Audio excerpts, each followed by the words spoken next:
In 2017, 21-year-old student Joe Furness planned to take a 280-mile trip from Newcastle to London to meet friends.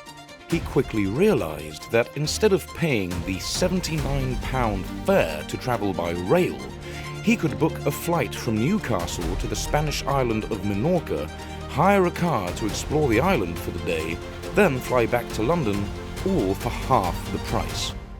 This demonstrates one of the key problems for Britain's rail network.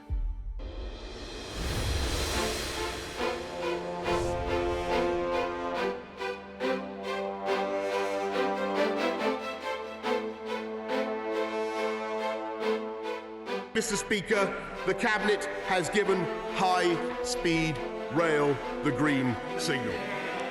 In 2020, the UK Prime Minister Boris Johnson approved a controversial and massive transport infrastructure project for the country called HS2. He claimed this is a project that will unite and level up our country. We are going to get this done. And to ensure that we do so without further blowouts on either cost or schedule, we are today taking decisive action to restore discipline to the programme. Containing 13% of the entire population of the country and almost as many people as Scotland, Wales and Northern Ireland combined, London stands as a disproportionately dominant city in the UK today. The HS2 was supposed to provide a cheaper and quicker connection from London to Britain's next biggest cities in the North and Midlands, encouraging better economic and population growth in these areas. In 2024, after over 15 years of planning, with estimated costs ballooning almost 4 times to a staggering £106 billion and several massive changes to the blueprint, HS2 is still yet to be delivered. Could this be the United Kingdom's biggest and most costly infrastructure blunder ever? Does it now stand as one of the biggest engineering follies that the modern world has ever seen? The rail network in the UK is currently in a huge mess. Although various track-based carts have been around for hundreds of years, the first public railway was opened in England almost 200 years ago in 1830. The Liverpool and Manchester Railway carried both passengers and freight. The rail network proceeded to be built out across the country, becoming the fastest and most convenient method of travel. It allowed people to navigate the country more easily and travel more further afield than they may have previously been able. If we wind the station clock forward to 21st century United Kingdom, we can see an awful lot has changed, but a lot of that fundamental infrastructure has stayed the same. There are now 200,000 miles of track that cross the country, and the rail network has struggled to cope with progress. Congestion on some lines, particularly in London, is at critical levels, with smaller rural village stations remaining relatively untouched for over 100 years. The ownership and operation of UK railways was moved from the state to the private sector in the 1990s in an attempt to free up government spending and elevate performance and development across the network. Many see this as a major disaster in infrastructure maintenance and control. Services became even more unreliable, development stalled, public confidence was eroded, and it effectively strengthened a divide in the country for North and South. London was isolated as the commercial epicentre of the country, and opportunities for new businesses to connect with the capital were hampered by these ineffective transport links. Importantly, prices were rising out of control too. Studies have shown that UK passengers can pay up to 5 times more than their European counterparts, and it remains amongst the most expensive modes of travel per mile in the entire world. HS2 was the plan that was set to tackle all of these issues. It would relieve congestion across the entire network, enhance capacity, drastically reduce travel times, and encourage economic growth in the North and Midlands, all with cheaper ticket prices for travellers. It was intended to be a massive Y-shaped rail network with 350 miles of new track to connect London, Birmingham, Manchester and Leeds, with the eventual goal of reaching Scotland. Phase 1 would join London and Birmingham at a distance of around 140 miles. Phase 2A would then link Birmingham to Crewe for approximately 36 miles. Phase 2B then planned to span the heart of the north on the west leg from Crewe to Manchester for 52 miles, and the eastern leg running from Birmingham to Leeds for 117 miles. It would reduce travel times from Manchester to London by almost 50% to just over an hour.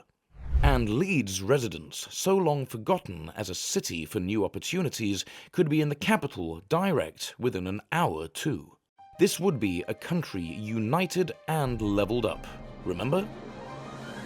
All scheduled to be complete by 2033, with Phase 1 done and dusted by 2026.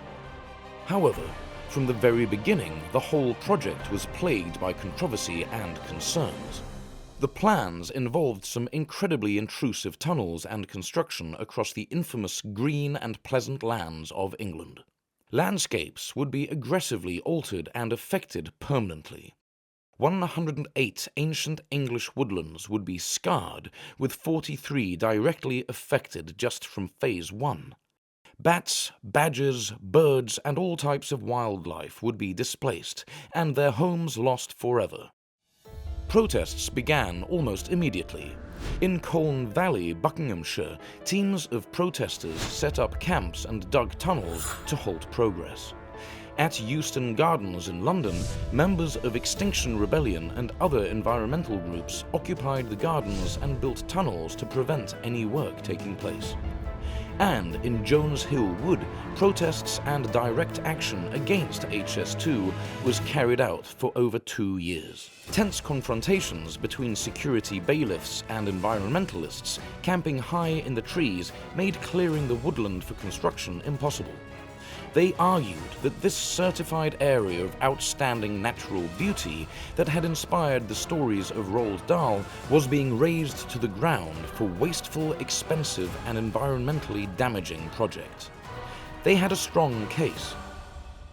Although HS2 was often cited as a greener way forward for UK travel, the emerging stats were difficult to swallow. The total emissions from the proposed full network construction would reach an astronomical 15 million tons of CO2 and equivalent harmful gases. The construction of masses of steel, concrete, and asphalt alongside the greedy construction machinery would be quite a footprint. Legal battles ensued. It added years and tens of millions of pounds to a budget that was spiraling out of control. Ultimately, the clearances went ahead, but the damage had been done. In more ways than one, public opinion was already falling off a steep cliff. Was this to be another nail in the coffin of the already maligned service of UK railway journeys?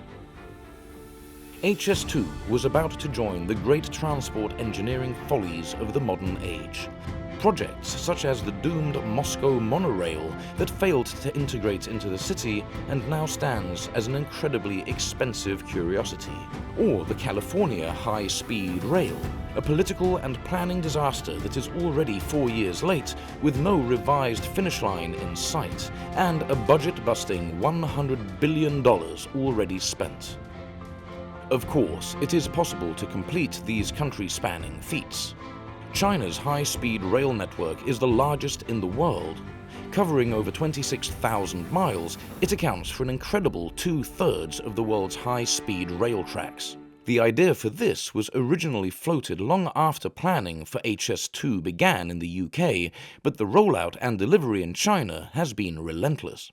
It averaged an astonishing 186 miles of new high-speed railway infrastructure every year between 2008 and 2020.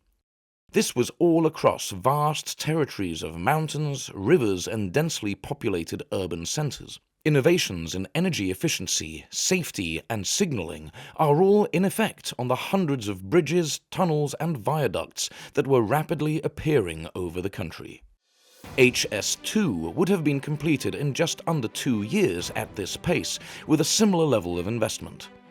Instead, the UK's costly and ever-changing flagship rail project labours on without a single journey scheduled to take place for a further 9 years. by which time it will be a third of a century in development.